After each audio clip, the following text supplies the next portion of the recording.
नमस्कार साथियों, इस समय हम प्रयागराज जनपद के ही ये विधानसभा 12 है और हम राजनीतिक माहौल को ले ही रहे थे तो हमने आज ग्राम सभा कुल्हड़िया जो विकासखंड कोंधियारा का गांव है यहीं पर पहुंचे थे और यहां पर किसान के द्वारा एक स्थानीय किसान है मान सिंह। हमें सूचना मिली लोगों से कि इनके द्वारा जैविक खेती की जाती है। देखिए, इन्होंने एक तार लगा के रखा हुआ है अपने खेत में और इसका क्या रोल है, क्या काम है, मैं यहीं पर उपस्थित हैं। क्या नाम है बेटा आपका? मेरा नाम सुप्रिया सिंह है और ये लगाया गया है जैसे कि ये जैविक खेती की गई है इसी को बचाने के लिए जानवरों से ताकि नुकसान ना करें। तो इसमें करंट आता है और इससे जानवर आपके उसमें नहीं घुस पाते खेतों जी में। बिल्कुल नहीं। तो लाइट ऑन होगी तो फिर इसमें करंट आएगा। हाँ जी, लाइट ऑन कितने होगी। सेकंड का करंट होता है? 1 सेकंड का होता है। मैं कैमरामैन से कहूंगा कि दिखाइए। देखिए, राष्ट्रीय पक्षी मोर इस समय विचरण करते हुए आपके खेत में, क्या इनको भी लगता होगा करंट? जी बिल्कुल लगेगा अच्छा, करंट एक अगर सेकंड के ऑन लिए मैं रहेगा। सोच कर, क्या खेती आपके पिताजी द्वारा की जाती है यहाँ पर? यहाँ पे मेरे पिताजी के द्वारा ये जैसे बीन्स लगाया गया है जी यहाँ पे। जी, मैं ये देख रहा हूँ। हाँ, ये बीन्स है, ये कई दो वैरायटी की है जी और ब्लैक है और वाइट भी है। और जैसे गोभी है, कई प्रकार की गोभी भी है, पत्ता गोभी है, गांठ गोभी है और फूल गोभी है, ब्रोकली जी। भी है इसी प्रकार। और मटर, जैसे मटर लगाया गया, सारी यहाँ पे जैविक खेती ही की जाती है। अच्छा, जैसे मैं जानना चाहता हूँ कि अपने यहाँ की मिट्टी में नाइट्रोजन की मात्रा कम होती है और लोग यूरिया का यूज करते हैं, तो ऐसे में नाइट्रोजन की मात्रा को कैसे फिर पूरा किया जाता है? सर ये नाइट्रोजन की मात्रा जैसे कि ये गोबर खाद डाला जाता है। जी, इसमें तो फास्फेट होता है जो सर है। ज़्यादा मैं इसके बारे में नहीं बता पाऊंगी क्या अच्छा, अच्छा, कैसे। तब भी आपने काफ़ी ज़्यादा वैरायटी बताई। ये जी बताइए, पढ़ाई कहाँ तक किया आपने? मेरा सर एमए फाइनल हो गया एमए है। फाइनल किया, जी, किस सब्जेक्ट से किया है? हिंदी से किए हैं। लेकिन इतना कुछ सब नॉलेज कैसे हुआ आपको फिर? सर पापा के साथ रहते हैं बीच बीच में तो पता मतलब चल। हेल्प करते हैं पिताजी जी की? सर तो बिल्कुल देखिए बिल्कुल। साथियों, आप अभी क्या करती हैं? जैसे खेती में आपने बताया कि हम अपने पिताजी का हेल्प करते हैं जब हमको समय मिलता है और साथ में रहते हैं। ये सारी जानकारी आपको पिताजी के साथ में मिली है। तो मैं ये आपसे ये जानना चाहता हूँ कि वैसे आप क्या करती हैं अभी? वैसे मैं एक एफपीओ है मेरा, जिस जी। कंपनी का नाम है Dharavashya bio energy farmer producer company. वहाँ पे मैं डायरेक्टेड हूँ और सारा अकाउंटेंट का काम करती हूँ, वर्क करती हूँ। अच्छा, ये बताइए, अकाउंटेंट में मतलब इसका मतलब आपने कंप्यूटर वगैरह की पढ़ाई भी जी की है? सर, मैंने भी कंप्यूटर किया है। कहाँ एडी से? जैसे अब अगर ग्रेजुएशन और पोस्ट ग्रेजुएशन की बात करूँ तो कहाँ से पढ़ा है आपने? सर पोस्ट ग्रेजुएशन मैंने करसना से किया है जी, और राम रेती कॉलेज है, जी, जी। वहाँ से मैंने किया है। ग्रेजुएशन भी वहीं से है। जी सर, ग्रेजुएशन पोस्ट ग्रेजुएशन दोनों एक ही कॉलेज से तो है। देखिए, ये गाँव की बिटियाँ हैं लेकिन इनको जानकारी है और ये आज एक डायरेक्टर के रूप में भी सेवा दे रही हैं। साथ में खेती-बाड़ी और क्या है आप दिखाइए, मशरूम की खेती भी जी सर, मशरूम की खेती मैं भी है। देखना चाहता हूँ आपका जी जो सर है। बिल्कुल।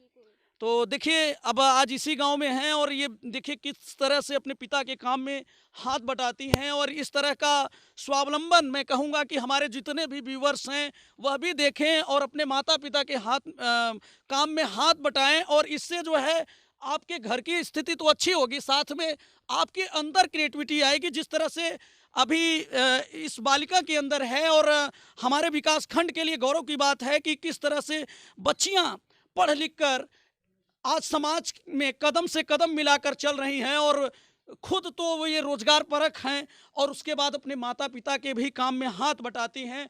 तो ये अन्य बालिकाओं के लिए प्रेरणाएं हैं। जो भी बालिकाएं इसको देखेंगी तो हम समझते हैं कि निश्चित ही उनको प्रेरणा मिलेगी, वो भी आगे आएंगी। काम कोई छोटा या बड़ा नहीं होता। देखिए, ये मशरूम की खेती है साथियों, मैं दिखाना चाहूँगा। थोड़ा सा अंधेरा हो गया है। ये कैसे मशरूम की खेती की जाती है, थोड़ा सा हमारे व्यूवर को बताइए। हमें भी ज़्यादा जानकारी नहीं इस विषय में, तो मैं आपसे ही जानना चाहता हूँ ये कैसे होती है, फिर इसको आप लोग कैसे विक्रय करते हैं, ये भी ज़रूरी है। ये कैसे इसका मतलब खेती होती है, क्या प्रक्रिया है इसके अ, पालन का? सर ये मेरी ओस्टर वैरायटी है। जी हाँ, जो यहाँ पे है। और इसको हम जैसे कि पहले पूरा डिटेल में सर मैं बताऊँ। जी जी जी जी, बताइए। तो क्या है, इसको मैं पहले भूसा होता है ये, जी, गेहूं का जो जो भूसा। गेहूं का भूसा हाँ कुछ सर। जानवर खाते हैं। जी हाँ, जो जानवर खाते हैं गेहूं का भूसा। जी उसको पहले हम लोग उबाल के जी रखते हैं और उसके बाद एक दिन ये रख देते हैं ठंडा होने के लिए। दूसरे दिन इसमें बीज मिला के और ऐसे ही पैकेट बना के उसमें बीज डाल के रख दिया जाता है। और ये लगभग 17 से 20 दिन में निकलने लगता है अब ये इसमें। कितने दिन पहले ये पैकेट में जो है ये बीज डाला गया है? ये सर लगभग 2 महीने हो गए हैं। अच्छा अच्छा। हाँ, ये लास्ट चरण पे है इस अच्छा, टाइम। लास्ट चरण में है। हाँ। तो ये बताइए बेटा, ये जो ये बीज है ये कहाँ से लाते हैं पिताजी आपके? सर ये पापा मेरे कानपुर से ले आते हैं। कानपुर में मतलब डायरेक्ट जाते हैं और वहाँ से लाते हैं। हाँ। अच्छा, कभी एग्रीकल्चर वगैरह से सरकार की तरफ से एग्रीकल्चर कोई मदद मिला है आप लोग को? जी, जी, बिल्कुल एग्रीकल्चर की मदद से ही ये सब हुआ है। अच्छा, ये मदद हुआ। साथियों, आप देख सकते हैं ये मशरूम का जो है यहाँ पे पालन, एक तरह से खेती कह सकते हैं। जिस तरह से बताया गया बिटिया के द्वारा कि भूसा में उबाल कर और इसको इसमें बीज रोपित किया जाता है, तो कितने दिन में लगभग ये तैयार हो जाता है? लगभग ये अब 17 से 20 दिन में हो जाता अच्छा, है। ये मैं आपसे जानना चाहूँ तो इसको कहाँ पे लेके जाके विक्रय कैसे होता है, फिर इसकी बिक्री कहाँ पे करते हैं? चलिए इलाहाबाद अपना एग्रीकल्चर है। एग्रीकल्चर आप लोगों से खरीद लेता है? जी, जी, तो ये आपके एग्रीकल्चर। घर में मैं जानना चाहूँ तो पिताजी कितने दिनों से इस तरह से मशरूम की खेती कर रहे हैं? लगभग सर ये 4 साल से कर रहे हैं। अच्छा, इसमें धूप वगैरह की कोई जरूरत नहीं पड़ती नहीं, क्या? बिल्कुल नहीं, धूप से बचाना है और हवा से भी बचाना अच्छा, है ये इसे। कमरा पूरी तरह से हाँ, पैक होना हाँ, पूरी चाहिए। पैक हो। इसमें अंधेला होना चाहिए, अंधेले की एक ज़रूरत बार है। फिर से दर्शकों को अपना नाम बता दीजिए और गांव का नाम बता दीजिए। सुप्रिया सिंह नाम है मेरा और कुल्हड़िया गाँव।